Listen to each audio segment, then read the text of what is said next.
The tail. Yeah. It's like a periscope or something.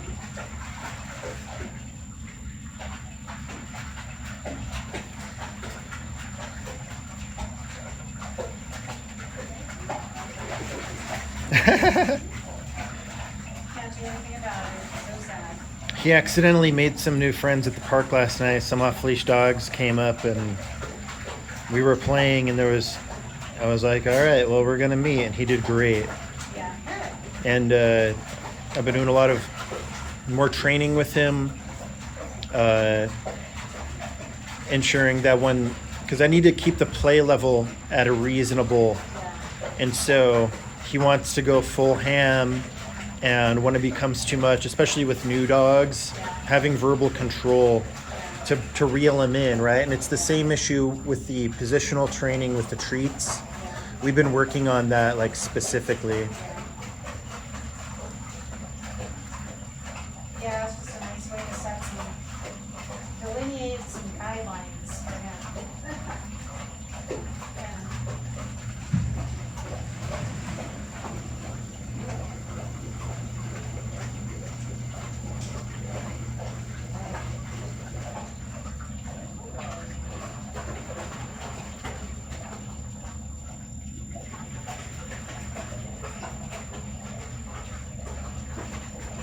He definitely is just falling off of that left side a little bit more than the right.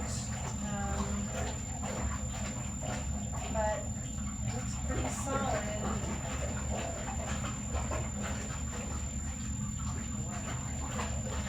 You said what's falling off?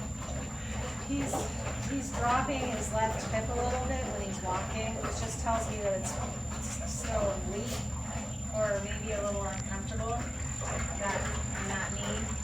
But I can see it in his hip, in his pelvis. Yeah. So.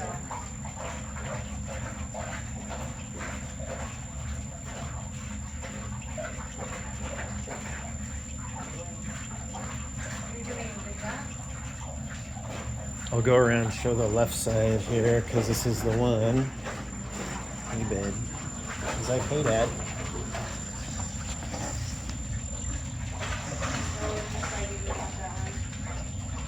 It's not cheese.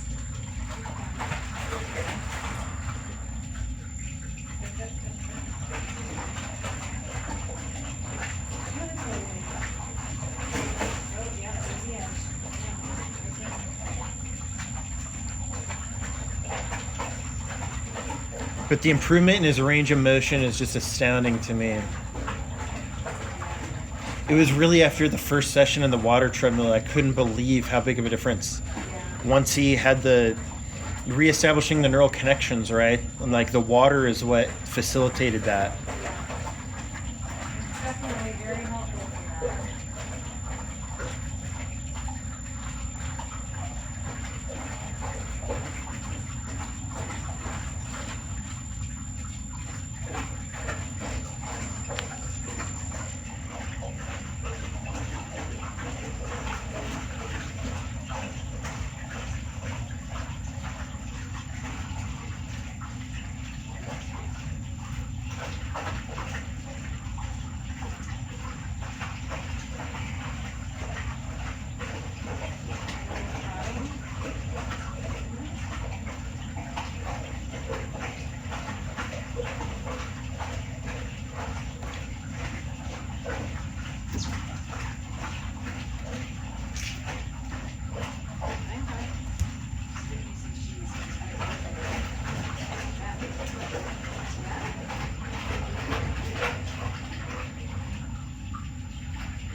Wow, look at him go.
What a dog. What a dog.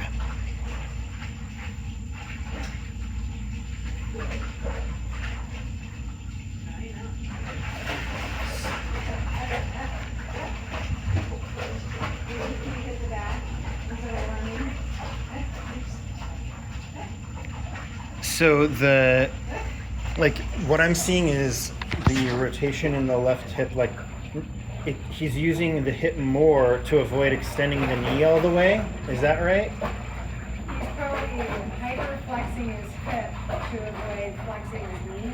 Oh, up. Yeah. Up. Okay. Oh, it's kind. Yeah, I see now. Let me look at the other side. And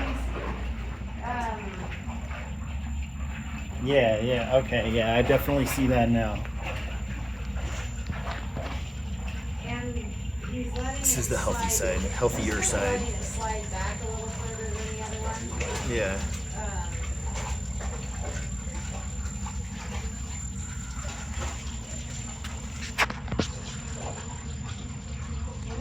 That was a workout, huh? It was.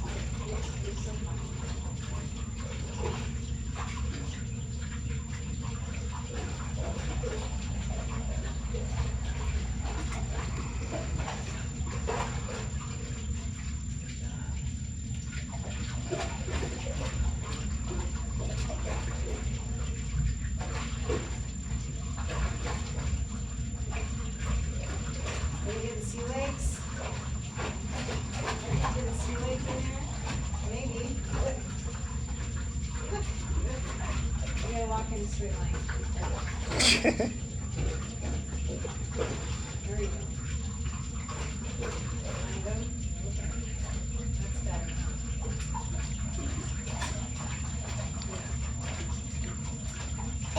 So training plan this week is we're going to do a refresher on Foos. Get him walking more strictly with me. Macho's pretty good at it. Yeah. And I also started finding some specific utilities with the clicker. So what happened was my girlfriend's dog was suffering from confusion while trying to drop the ball to continue playing fetch. So he would drop and pick it up and drop and pick it up, and it's like this cycle of frenzy, you know? And for unrelated reasons, I decided to condition him to the clicker by just doing like a sit, click, and then giving him a treat, right? Just so he understands like click means that's the behavior I want. Yeah. And so like the next day after one session with him, because he's a smart dog, the next day we're playing fetch and I'm trying to wear him out. But I'm trying to manage his cortisol because he's high anxiety dog, like really struggling with it right now. And I'm like, we can't do fetch if he's going into this cycle of panic over dropping the ball. So we were sitting there and I was like, Haley, give me the clicker. So I sat there, I didn't give him a drop or anything, and the instant that the ball hit the ground, I clicked, and he immediately looked at me, and looked at the ball, and looked at me, and waited. And the cycle of the frenzy of the panic over what's going to happen to the ball when I give it to you was, is it going to roll away? Like whatever the apprehension was, it was gone. And having a clear signal like that, you know, not that I want to have like a little robot dog and clicking all the time and carrying treats everywhere, but having a clear signal like that was super helpful. I couldn't believe it, and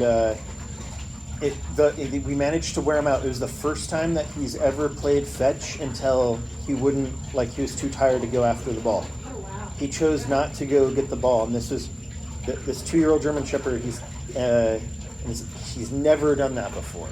I definitely felt like the dog whisperer that way. I was like, okay, we're starting to become a dog trainer now. This is for real. It's always fun when you see the little things come together sometimes. Mm-hmm. Yeah. I know. Good deal. But dropping the ball is not a little thing, because the ball is like the most precious object. Possession, really. Yeah. It's the hardest thing for the dog to give up, whether that's the ball or the bite toy or whatever toy that they go for. Yeah. And I've been puzzling over how to resolve this for so long. By the time I started working with him, he was already desensitized to the prong collar, so that wasn't an option to like give him a correction. Telling him no wasn't working, Right.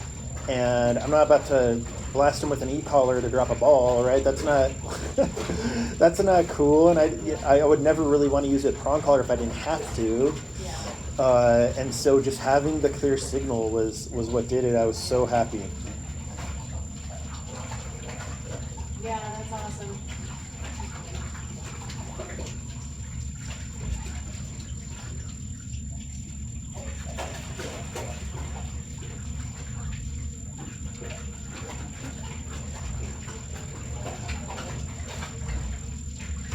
I know. I'm just gonna keep walking in a straight line.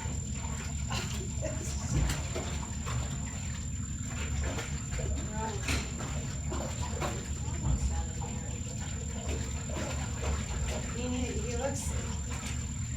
He looks really good, like almost 15 minutes in.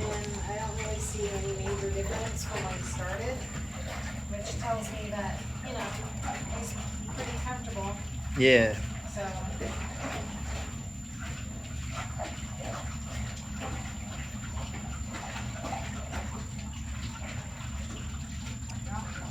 In the last 2 weeks or so, I've been comfortable like pushing him into more intense exercise, more fatigue, Yeah, but just really closely observing his recovery as well.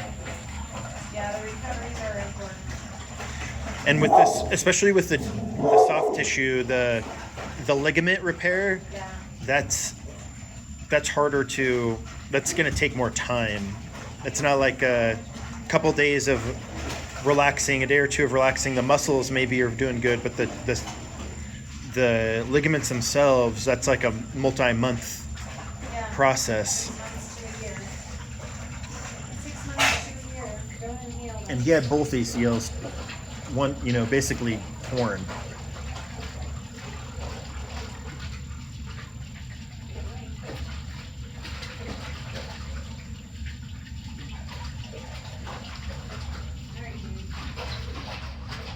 Well done, sir. Happy dog. 4/10 of a mile. Wow. Yeah.